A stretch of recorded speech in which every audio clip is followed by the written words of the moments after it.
Indonesia berhak kuasai gugusan Pulau Pasir di Laut Timur.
Gugusan Pulau Pasir atau aslinya menyebutnya Asmorif memang tidak banyak dikenal oleh masyarakat Indonesia.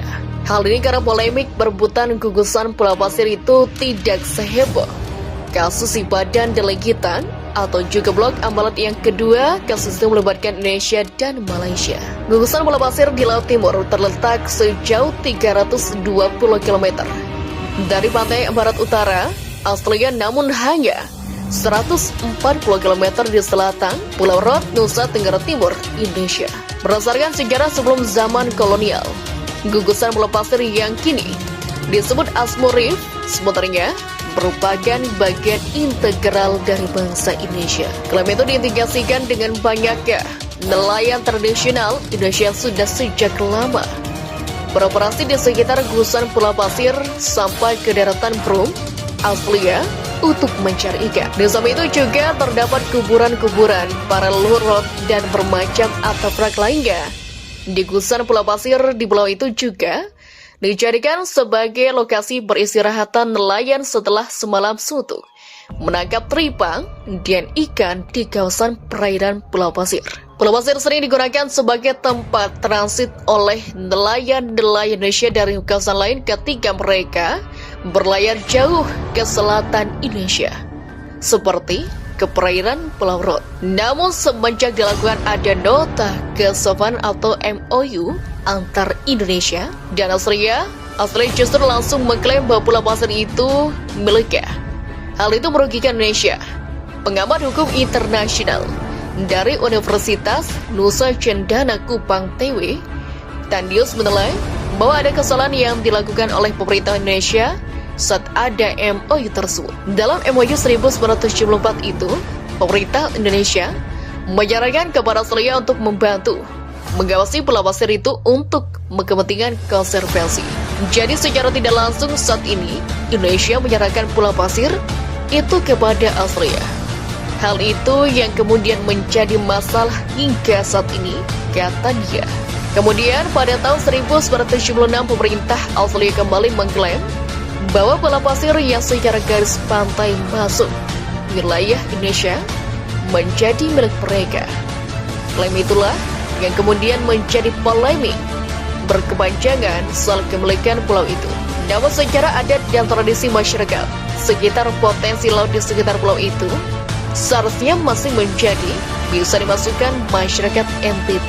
Akan tetapi berdasarkan data dari Polda NTT, pada tahun 2004 sampai 2006 ada kurang lebih 3.000-an nelayan asal NTT yang ditangkap ketika memasuki kawasan itu. Bahkan yang terakhir pada tahun 2021, beberapa nelayan itu juga sempat ditangkap dan kapal-kapalnya ditenggelamkan oleh polisi perbatasan Australia karena dianggap melanggar batas negara dan menangkap ikan di perairan Pulau Pasir. Atas pembakaran jumlah kapal nelayan asal Indonesia itu berujung pada kegusaran Direktur Jenderal Pengawasan Sumber Daya Kelautan dan Perikanan atau PSDKP, Kementerian Kelautan dan Perikanan Laksamana Muda TNI Adin Nurwaluddin. Sebagai protes atas tindakan tersebut, pihaknya kemudian membatalkan patroli bersama Australia Border Force atau ABF. Pasalnya, Menteri Kelautan dan Perikanan Sati Wahyu Tregono pernah menegaskan pentingnya peran negara dalam mengendalikan kapal perikanan sebagai upaya menjaga keberlanjutan sumber daya kelautan dan perikanan. Potensi migas Pulau Pasir beserta kawasan di sekitarnya diperkirakan memiliki kandungan minyak dan gas bumi cukup besar, sehingga terdapat eksplorasi minyak di lokasi tersebut. Oleh karena itu, Yayasan Peneliti Timur Barat atau YPTB bersama dengan Pusat Penelitian Jubil Aslia pada September 2022 mendesak pemerintah serius segera menghentikan pengeboran minyak dan gas di perairan Pulau Pasir itu. Mereka mengkhawatirkan insiden seperti tahun 2009 kembali berulang. Saat itu kilang minyak Montara meledak sehingga merusak budidaya ratusan hektar rumput laut nelayan. Tak itu tangkapan ikan juga menurun. Jumlah nelayan dan anak-anaknya luka-luka, bahkan meninggal akibat terlalu sering terkena minyak yang mengalir hingga ke perairan NTT tersebut. Beberapa kawasan seperti Laut Timur dan perairan Pulau Pasir juga diketahui memiliki potensi gas bumi dan minyak yang jumlahnya diperkirakan mencapai 5 juta barel. Klaim sepihak terdapat gusaran Pulau Pasir diduga karena Australia ingin mendominasi minyak dan gas bumi di kawasan itu.